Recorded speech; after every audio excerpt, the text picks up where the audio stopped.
Olá, bom dia meus caros irmãos e irmãs, queridos devotos e devotas de Santo Antônio. Paz e bem a cada um de vocês, paz e bem às suas famílias. É uma alegria chegarmos mais uma vez até vocês, com as nossas mensagens, com as nossas reflexões do Evangelho no dia a dia. Recordo a cada um de vocês que nós estamos percorrendo o itinerário de reflexões da 25ª semana do Tempo Comum, dentro deste grande mês nosso, da Palavra de Deus, o mês da Bíblia.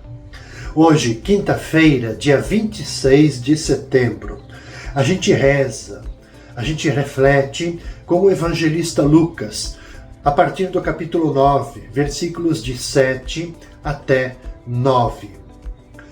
O tetrarca Herodes ouviu falar de tudo o que estava acontecendo e ficou perplexo, porque alguns diziam que João Batista tinha ressuscitado dos mortos. Outros diziam que Elias tinha aparecido. Outros ainda que um dos antigos profetas tinha ressuscitado. E então Herodes disse: "Eu mandei degolar João. Quem é esse homem sobre quem ouço falar essas coisas?" E procurava ver Jesus. Veja, um pequeno trecho do Evangelho de Lucas, do capítulo 9, mas que tem uma densidade, elementos muito importantes para a gente refletir. Percebamos que Herodes, ele está perplexo.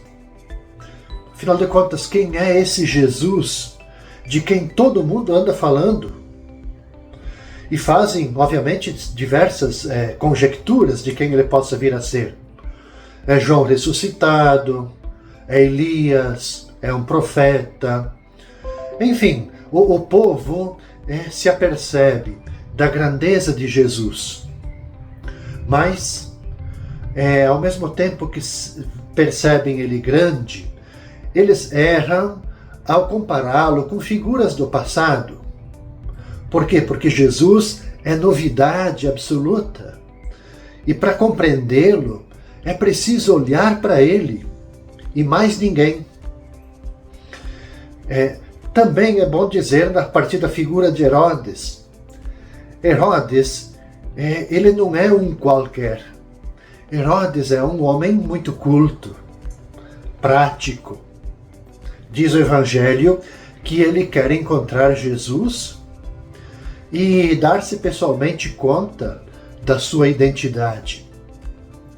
Agora a gente também tem que ler as entrelinhas, porque se fosse movido por boas intenções, obviamente seria uma atitude bonita, positiva, mas não era esse o caso. O Herodes Antipas, ele era, a gente diz hoje, homicida. E ele mesmo comprova isso no próprio Evangelho. Eu mandei degolar João. Parece que ele não tem paz interior. Por isso ele quer calar a voz que incomoda. Queria ver Jesus. Mas por que ele quer ver Jesus? Para satisfazer a sua curiosidade? Ou mandá-lo calar a boca também? Certamente não era para se tornar seu discípulo. Tudo isso vai ficar claro, obviamente, na narrativa da paixão, mais no finalzinho do Evangelho de Lucas. Lá diz que nas horas da sua paixão, Jesus ele é colocado à frente desse Herodes, que quer vê-lo fazer algum milagre. E Jesus não lhe dirá sequer uma palavra, ficará mudo. E saboreando uma amarga frustração, o Herodes ele dará vazão à sua ira. Diz o Evangelho lá no capítulo 23 de Lucas, Herodes, com seus soldados, tratou Jesus com desprezo e ainda caçoou dele. Então a boa nova de Jesus, essa que é a boa nova do reino, ela continua provocando transformação na sociedade, ao mexer com as consciências. Toda palavra, toda a boa nova do reino, que quer instaurar a felicidade, o bem, a solidariedade, o amor, a compaixão, isso mexe com as consciências que não querem isso. Então a pergunta à luz desse trecho do Evangelho é: qual é a nossa resposta, a minha, a sua resposta aos apelos que o Evangelho nos faz no cotidiano? É bom a gente pensar sobre isso. Na sexta-feira, dia 27 de setembro, a gente reza, a gente medita nos nossos corações com o evangelista Lucas, com o capítulo 9, versículos de 18 até 22. Aconteceu que Jesus estava rezando num lugar retirado e os discípulos estavam com ele.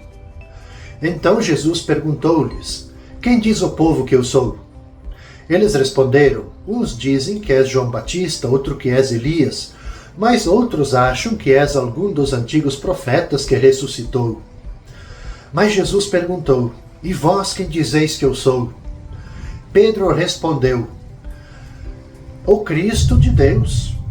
Mas Jesus proibiu-lhes severamente que contassem isso a alguém. E acrescentou: o Filho do Homem deve sofrer muito, ser rejeitado pelos anciãos, pelos sumos sacerdotes e doutores da lei, deve ser morto e ressuscitar no terceiro dia. Veja, caros irmãos e irmãs, o evangelista Lucas, ele apresenta para a gente um dos relatos, eu chamo assim, mais centrais da nossa tradição cristã. E para esse relato ele retoma o tema do evangelho que meditamos, do evangelho da quinta-feira. A pergunta é o mesmo. De um lado, no evangelho da quinta, o Herodes que queria saber quem é Jesus, queria vê-lo, enfim, estava perplexo, porque tinha alguém fazendo tantas coisas boas. Quem era esse tal de Jesus? Então a pergunta é idêntica. Só que agora é o próprio Jesus que faz essa pergunta aos discípulos. Quem é Jesus? Quem dizem as pessoas que eu sou? Quem vocês dizem que eu sou? E da mesma maneira, a resposta das pessoas ela é variada. Anda no ar, a gente diz assim, uma suspeita de um qualquer mistério, mas não há quem consiga sair daqueles esquemas religiosos comuns. Também os discípulos, eles respondem de modo incompleto. Por que incompleto? Porque pelo menos a sua resposta, ela pode ser mal entendida. Por isso que Jesus lhes proíbe de falar. Pode ser mal entendida, pode ser pelos próprios discípulos, mas pode ser entendida também pelo povo. Se o povo não compreende o sentido do que é o Messias, ela pode ser mal compreendida. O povo pode pensar o Messias um santo milagreiro. Não vão compreender o messianismo, a divindade, a autoridade divina de Jesus. Por isso que Jesus lhes proíbe de falar, porque isso vai ser revelado, esse mistério vai ser revelado lá na cruz. Então, de fato, não é suficiente reconhecer Jesus como Messias. Que Messias? Só a cruz é que vai afastar qualquer mal-entendido. Não o valente guerreiro que viria para expulsar os ocupantes romanos, não alguém que vai triunfar pela força e poder. Diz Jesus, o Filho do Homem tem de sofrer muito. Então a cruz não é como que um acidente de percurso acontecido na vida de Jesus, mas é um caminho querido, planejado por Deus. É esta novidade inesperada e que escandalizar muita gente. Pode escandalizar, inclusive, escandalizar a gente hoje também, no nosso tempo. Então é fácil, a gente se pergunta assim, é fácil responder quem é Jesus para mim? Então essa narrativa, ela nos convida a responder essa pergunta através da nossa maneira de viver, das nossas ações concretas, da nossa forma de ler os acontecimentos da vida e também da história. Por que eu estou dizendo isso? Porque a gente precisa ter um pouquinho de cuidado com qualquer Jesus que não seja um Jesus exigente. O Jesus que exige de nós doação, que exige de nós um caminho da cruz. A gente tem que ter um cuidado de um Jesus que não traga consequências sociais, que não nos engaje na luta por uma sociedade mais justa. Por quê? Porque a cruz, Jesus nos ensina, ela precisa ser abraçada cada dia. Isso é, desde aquelas pequenas coisas, em uma vida pautada pela solidariedade, pela doação de si, uma vida de amor ao próximo, da compaixão, do cuidado. Esse é o caminho, de a gente aprender quem é Jesus, quem é o Messias.